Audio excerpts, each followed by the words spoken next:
दोस्तों आज की जो वीडियो हम लेकर आए इसमें खेती करना सीखेंगे एक ऐसी अनोखी फसल के बारे में जो कि आपकी चांदी के भाव बिकेगी। क्या कहा? चांदी के भाव बिकेगी। जी हाँ दोस्तों, आप बिल्कुल सही और सच सुन रहे हैं और हम जो आपके लिए खेती करना सिखाएंगे वाकई में वो चांदी के भाव बिकेगी। इस फसल का भाव है 42,000 रुपये किलो से लेकर 45,000 रुपये किलो। तो यदि वाकई में आप इस फसल को करते हैं तो लाखों रुपए में कमाई कर सकते हैं, कम से कम जमीन से भी। क्योंकि इस फसल में इनकम ज़्यादा इसीलिए है, इसका कारण भी ये किया है कि किसान भाइयों को इसके बारे में जानकारी बहुत ही कम है। इस फसल को करने में कंपटीशन बहुत ही कम है, इस फसल को करने में मेहनत थोड़ी ज़्यादा है, जिस वजह से इस फसल में इनकम भी ज़्यादा है। तो यदि आप भी चाहते हैं कुछ अलग और हटके अनोखी फसल करना और अपनी इनकम को कम जमीन से लाखों रुपए में ले जाना चाहते हैं और यदि कि आप भी खेती को एक बिजनेस के तौर पर करना चाहते हैं तो आप बिल्कुल सही जगह आकर सही वीडियो देख रहे हैं। मैं दीपक कुमार खेती किसानी से जुड़ी हुई हर तरह की समस्या का सॉल्यूशन आपके लिए लेकर आता रहूंगा। तो बस आपके लिए हमारी वीडियो को लास्ट तक देखना है और वीडियो पसंद आ जाए तो लाइक और शेयर करना है जितना हो सके उतना दोस्तों तक, ताकि भाई भी खेती किसानी की जानकारी सीख सके। और पहली बार हमारी वीडियो देख रहे हैं तो हमारे चैनल को सब्सक्राइब करके घंटी का आइकन जरूर दबा दीजिए। तो दोस्तों बढ़ती महंगाई के दौर में बाजार में एक से बढ़कर एक महंगी चीजें बिक रही है, तो क्यों ना हम भी अपनी फसलों को चांदी के भाव बेचें। वाकई में आपके लिए सुनने में ये मजाक लग रहा होगा, क्योंकि ये मजाक वाली बात ही है कि भाई ऐसी कौन सी फसल है जो चांदी के भाव बिक रही है। लेकिन मैं यकीन दावे के साथ कहना चाहूंगा कि यदि हमारी वीडियो को आप लास्ट तक देखोगे तो वाकई में आपका मजाक भी झूठ हो जाएगा, क्योंकि ये फसल वाकई में 100 नहीं 101% चांदी के भाव बिकती है। तो भाई ज़्यादा समय ना लेते हुए फसल का नाम ओपन कर देते हैं। ये फसल है वनीला की फसल। क्या है? वनीला। अब वनीला जो है आप वीडियो में देख ही पा रहे होंगे, कुछ इस तरीके का वनीला होता है और सहजन की फलियों की तरह इसकी फलियां होती है। देखने में ज़्यादा कोई ऐसी अजीनबी सी फसल नहीं है, लेकिन इसकी जो मार्केट में डिमांड है वो एक अजनबी तरह की है। क्योंकि जब घर में कोई नया मेहमान आता है तो उससे हम अपरिचित ही होते हैं और धीरे धीरे उससे रूबरू होते हैं। ठीक उसी तरीके से आपने नाम सुन लिया है या फिर पहले भी कहीं सुन लिया है तो अच्छी बात है, और पहले कहाँ सुना है आपने इस खेती के बारे में हमें कमेंट जरूर करें। वनीला जो है वाकई में 42,000 रुपये किलो से लेकर 45,000 रुपये किलो तक बिकता है। अब आप कहेंगे कि भाई ऐसा कौन व्यक्ति होगा जो इसकी सब्जी खाता होगा, क्योंकि सब्जी के माइंड में ही आता है यार, जब कोई फसल करते हैं सब्जी लगाते हैं तो एक मात्र दिमाग में यही आता है कि उसको खाते हैं सब्जी बना के, या तो कोई नाश्ते में सलाद के रूप में इस्तेमाल करेगा। लेकिन कौन सा ऐसा व्यक्ति होगा जो 42 से 45,000 रुपये किलो की सब्जी को खरीद कर सब्जी बनाएगा। तो भाई मैं आपके लिए बता दूं आपकी छोटी सी जानकारी के लिए कि वनीला की ना तो सब्जी बनती है, ना सलाद बनता है, ना ही फल फ्रूट के तौर पर खाया जाता है और ना ही इसका जूस बनाया जाता है। तो फिर आप कहेंगे कि भाई क्या दिमाग खराब है, क्या बात हो गई? तो भाई बात कुछ नहीं है, ना दिमाग खराब है ना हालत खराब है, बस छोटी सी बात है कि वनीला का उपयोग सिर्फ आइसक्रीम बनाने में किया जाता है।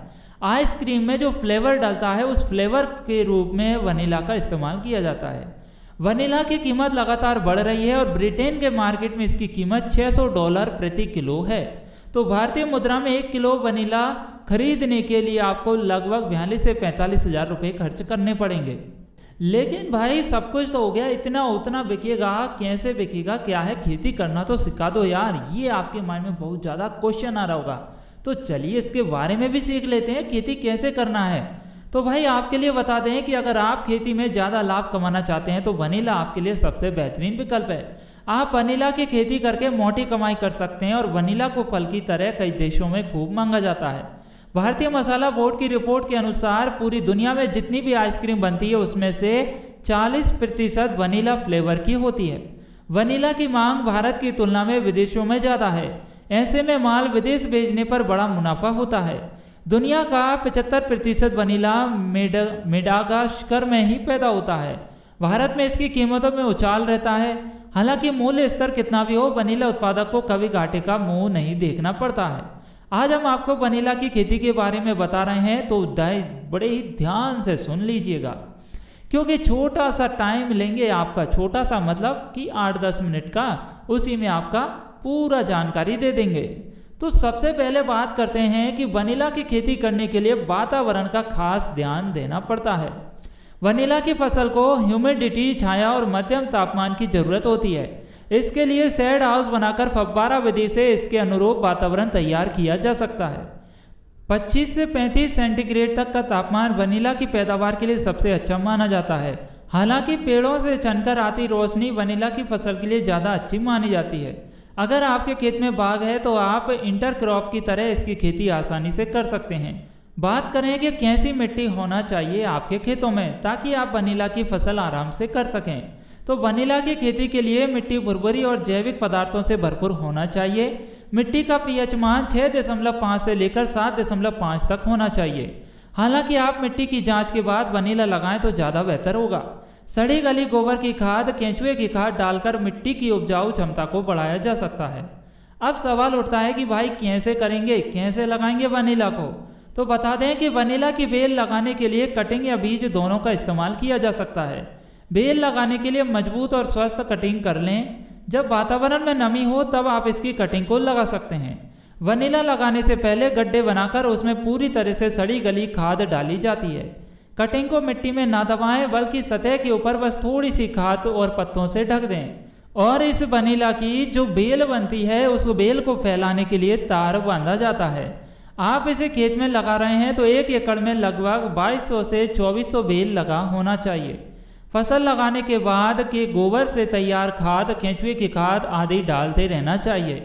2 दिन के अंतर से फव्वारा विधि या टपक विधि से पानी देना चाहिए और बेल को तारों के ऊपर फैला दिया जाता है।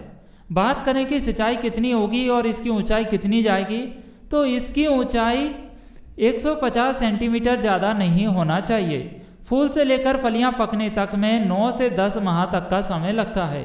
और जैसा कि हमने बताई दिया कि 2 से 3 दिन के अंतराल पर फव्वारा या टपक विधि से आप सिंचाई कर सकते हैं तो कोई दिक्कत नहीं आती, फसल आराम से लहराती रहती है। वनीला को पूरी तरह पकाने के लिए क्यूरिंग, स्वेटिंग या ड्राइंग और कंडीशनिंग की प्रोसेस से निकाला जाता है। इसके बाद में वनीला हमारा तैयार हो जाता है। तो दोस्तों यहाँ तक हमने पूरा सीख लिया है। अब यदि आप वाकई में वनीला की खेती की ओर इंटरेस्ट रखते हैं और आप चाहते हैं कि इसकी खेती कैसे करें, साथ ही ये बीज कहाँ से मिलेगा या इसकी बेल कटिंग कहाँ मिलेगी और ये कहाँ सेलिंग होगी, यदि आप इतना सब कुछ जानना चाहते हैं तो हमें कमेंट जरूर करिएगा। हम नेक्स्ट वीडियो में आपके लिए इससे संबंधित जानकारी और देंगे ताकि आप अपने भारत देश में ही नहीं विदेश में भी इसको सेल कर सकें, बेच सकें और अपनी इनकम को और अधिक बढ़ा सकें। ये कोई वनीला की खेती करता है तो उसके लिए ये घाटे का सौदा नहीं है, एक प्रॉफिटेबल बिजनेस आइडिया है। बस इस प्रोसेस को विस्तार से समझना पड़ेगा। यदि आप समझना चाहते तो हमें कमेंट करिए, वीडियो को लाइक करिए और जितना हो सके किसान भाइयों तक शेयर कीजिए ताकि वह भी अपने लिए खेती किसानी से जुड़ी हुई जानकारी अच्छे से अच्छी प्राप्त कर सके। और पहली बार हमारी वीडियो देख रहे हैं तो हमारे चैनल को सब्सक्राइब करके घंटी के आइकन को जरूर दबाएं ताकि आपको इसी तरह की खेती किसानी की जुड़ी हुई जानकारी मिल सके सबसे पहले। तो चलिए मिलते हैं अगली वीडियो में, तब तक के लिए मुझे दीजिए इजाजत। नमस्कार।